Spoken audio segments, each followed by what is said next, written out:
Hello everyone, Darth here with MGM Gaming. Now today I've got the second video in a series I'm doing, and that's Road to Black Ops 4. And so the second map in this series I'll be covering is World at War Verruckt. Now this is going to be an interesting one, so I'm going to have to crack a beer for this one, so I'll be back in a sec guys, sorry. Now I really need this one for this map because the actual map itself isn't that bad. The problem with this map is the issues it had with World at War and the fact that this was the second map, and this map really highlights all the issues that zombies have up until this point in time. So I used to play this map quite a lot back in the end of the Black Ops 1 cycle, where they released a map pack that had, I think it was all the 4 maps from this game, World at War.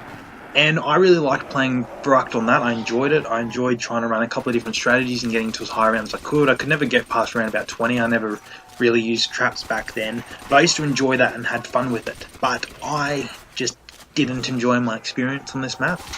It was not necessarily the map design's point of view, but all the mechanics behind it, how the AI works, the spawning, the sprinter zombies, which are really stupid on this map. Some of the places where they've got the box and you just get trapped in corners and stuff, just some of the design features on this map just aren't that great. So anyways, I'm going to get into all my ranking systems here. So for the atmosphere, to be honest, I was a bit underwhelmed. A lot of people really like the atmosphere on this map. I don't that much. I've just come from Nukta and Toten, and we've jumped onto this map, and the colours feel a bit bland and they're different to Nukt, but they still feel similar enough that it's not really that interesting or engaging. Also, in general, we're in a mental asylum, and I understand that later on it ties into a bit of the story, but at this stage we're just here and we don't really know why. I don't really know why I'm fighting zombies in a mental asylum. I get it's a horror theme and stuff, but I just don't get it, and I don't feel engaged. And going from Nukt to this, I don't feel like it's a great improvement from a map atmosphere point of view. So I've given the atmosphere a 5. I don't think it's the worst atmosphere, but it really just didn't engage me, and I didn't feel like I was that immersed in the map. So the next point we're going on to here is the originality of this map. Now this map brought a lot to the table and it was fantastic, so I've given it a good ranking. I've given it a solid 9. So this map introduced perks into the game, and the 4 solid perks they got, although they weren't really balanced completely at this stage, like Quick Revive only works in co-op and stuff like that, but it gave a solid base to a perk system which it eventually grows and evolves through the games. It introduces traps, which again is fantastic, and for a lot of high round strategy and a lot of players, traps are almost essential. Also, they've got an interesting system here where they've got a split room starting thing going on, where you can, when you're playing co-op, you start on either side of different starting rooms, which I've never brought back, but it was interesting and unique to this map, and it was an original idea they brought up. So yeah, I've given it a solid ranking of 9 because it brought a lot of new stuff to the table. This map also introduced the power, I forgot about that. So it had a lot of cool features and introduced some new stuff, so I've given it a fairly solid ranking here. So this setup was an interesting one for me. I mean, this is the first real bigger map where they've tried to add in perks and some sort of setup system, so they obviously haven't perfected it yet. They did a fairly decent job, but a lot of it just seemed really odd to me. There's one side of the map that when you set up and go through the doors and get to power and turn it on and get your stuff, it feels natural and flowing. But the other side of the map has 300 doors you have to open. And there's even one room, when you open the door, there's actually no content in the room. There's no weapons, there's no anything, there's just a chair that looks really spooky, kind of adds to the atmosphere of the map a bit. But there's one room where you open and there's literally nothing to get there. Also the weapons that they've got on the wall is just really odd. One of the starting rooms, you can open a door for 750 points and then buy a bar off the wall for 2.5k, which is the most expensive weapon on the map, but you can get it in the second room depending on how you open it. So I guess the progression of some of the ways they did the war weapons and the rooms is just really odd, and they haven't quite got there yet. And so I can't really give it that good of a ranking. I mean, I've given it a 5 because at the end of the day, to me, it feels like they just had a giant game of pin the tail on Verruckt and just had a blindfold and just chucked, oh yeah, we'll chuck that war weapon there. It just doesn't seem to follow any sort of algorithm. It just seems really odd and random. So I've given this setup on this map a 5. Now the next topic we're going into here is the difficulty. And now this is the biggest Achilles heel of this map. A perfect map will be not too easy but not too hard. We're very well balanced, very well rounded for the average player. There's some maps in the community that people prefer. I mean, a lot of the hardcore players prefer maps like Shangri-La, which are really challenging in this map. There are other guys that prefer just playing Ascension and just having an easy time all the time. Now, I believe those two are extreme ends of the community. I believe a map needs to be balanced in the middle, and that's what I'm basing all these difficulty rankings on. So all the guys that love Verruckt, fuck you, I'm calling this a 2. So this map faces a myriad of issues, which is why it has such a bad difficulty ranking. The first topic I'm going to come onto here is the Sprinter Zombies. They didn't add in Sprinter Zombies to this map. They already had Sprinter Zombies in Nocturne Totem. They added Olympic Sprinter Zombies into this map. It feels like you're trying to run away from a bunch of Jamaicans, even though you're running away from Nazi zombies. I don't know how that worked. Maybe they had a really good steroid program going on in the Nazi army at this point in time. I don't know, but my general gut feel is this map shouldn't have taken place in Berlin, but should have taken place in like bloody Kenya or Jamaica or something where they run at the speed of light, because these things run so fucking fast that it's almost impossible to get away from them. The strongest weapon in the game at this point, which is the ray gun, which you pretty much need late round to actually be able to play the game and get through, doesn't work because they're about 3mm from your face all the time, and if you shoot the ray gun you kill yourself because of how the splash damage works. So that's really frustrating. And also, if you're trying to train and or camp on this map, it doesn't. Let's start with the camping. So if you're trying to sit in a corner with your mates and trying to hold off a zone, which some people enjoy doing, I'm not a camper myself, but every now and then it's funny to try and hold off an area with your mates. And it's just impossible because they get to you so quick that you don't have time to react or kill them. So camping is pretty much destroyed by the fact that they almost teleport to your location almost immediately and just kill you. So camping is gone because of these, I'm going to call them OSTs, Olympic Sprinting Team Zombies. So because of the OSTs on this map, you just, forget about camping, mate. She's gone. So the next point we're going to go into the AI issues. So you're trying to train, because you can't camp on this map, obviously. So you're trying to train the zombies, around, maybe go through some traps or something. You come around a corner and there's a zombie there in a corridor. You're like, oh, that's alright, I'll just whip past him here.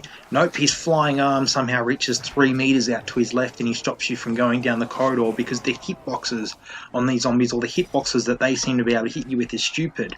And they seem to have bloody arms made out of lead because you can't run past them at all. It just hits you and you're just blocked there. So the way that the AI hitting works on this and how they block you from going through them at times is stupid, but it's really odd because sometimes they just stop you and you can't get through, and other times they're all around you in a circle and you somehow manage to Houdini your way out of just an absolutely end of the world situation. And I don't actually understand, like, the AI in this game with the zombies is not good, but this map, because it's so hard and the way it's laid out, really puts them on a platter. Like, you feel like you're a punching bag and this map's just fucking hitting you over and over and again, being like, look at my issues, ha ha ha ha ha.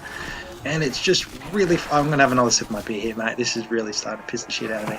And here I was hoping to get on a good point. So the next point we're going to go into here is the game flow.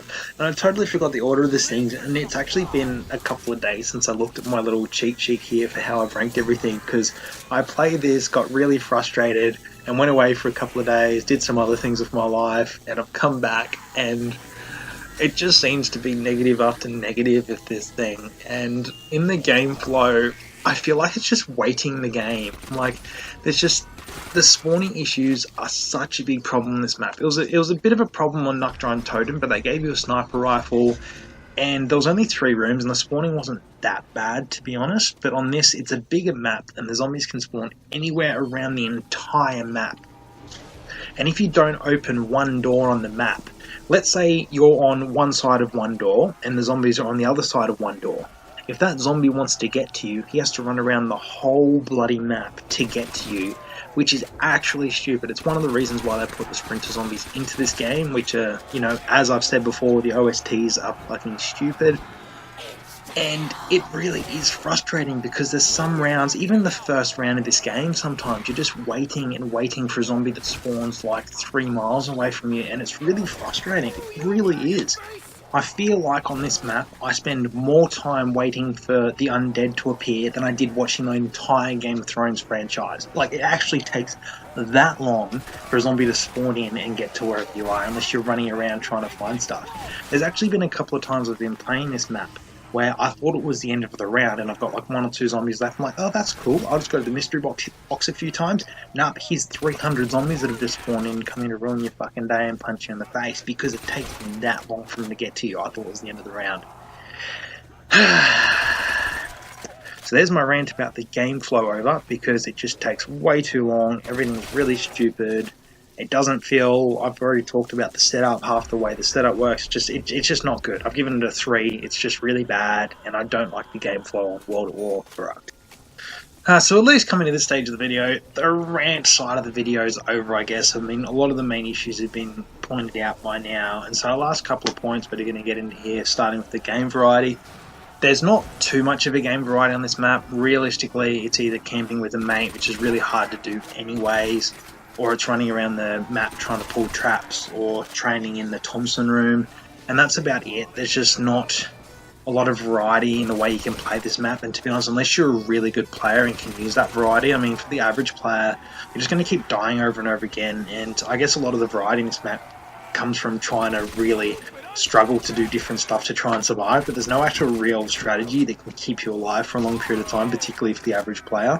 So I can't even give this good a map a good rating, but I can't give it the worst rating ever, because at least there's got a couple of different ways you can play it. So giving it a 5, which is, you know, a bit, I guess, probably lower than the average of what a lot of maps are going to be, but that's how I feel about the variety on this map. So our final topic we're going to go on to here is the co-op play of the map. Now, I feel like the co-op play of this map's pretty good. I mean, it's harder, so you're not going to be surviving 300 rounds, and to be honest, solo is the only real game mode where you want to be surviving 100 rounds. I mean, for co-op play, you know, nice quick games that are kind of challenging aren't necessarily a bad thing. They're not always a good thing, but they're not necessarily a bad thing either. And there's quite a few different camping strategies you can do on this map. There's a lot of different, you know, ways you can try and hold off in a mate, and something about sitting in a corner and really trying to hold off a zone with a mate can be a lot of fun. So I haven't given it the best co-op ranking because there's not a lot of different strategies. They're all just different camping strategies. So I've given this a 6.5. But this map I feel like is more fun to play with your friends than it is by yourself. So when we really break it down, the average ranking in this map's a 5 forward, which is probably about right. It's a poorer ranking, but to be honest, this map just has a lot of issues. It's really terrible. I can't remember the last time I hated playing zombies this much, because I love the game mode, but there's just, I mean, this map just makes you feel like a punching bag. It feels like Trout's just there going, haha, fucking left hook, right hook, bam, and I just didn't enjoy it. There's just way too many issues with this map, and I feel like they fixed a lot of that later. I mean, when it comes around to Black Ops 1 and Black Ops 3, when they re-added these into the maps, they made a lot of improvements with them, and I will get to that later on, but at this stage, this map is just horrible, and it's just not even worth playing from my perspective. Like, I probably won't ever play this map again now after doing this video, because I just didn't enjoy it. So I'm going to go and give it my own personal ranking, which is at a 3. Because I didn't like it and it was bad. And so I didn't actually, when I did the last video of Nuck and Totem, I didn't actually give Nuck my own personal ranking. So I'm giving Nuck my own personal ranking 6, because I feel like that's where it's at. I had a lot of good fun with it, but I'm not really like, yeah, I want to go play Nuck all the time. So I've given it a 6. So at the moment, Nuck is the #1 spot in both the ranking system and my own personal feelings, and Verruckt's taking the #2 spot in both those maps at the moment. So anyways, it's been Darth of MGM Gaming. I hope you all have a good day. Latest champs.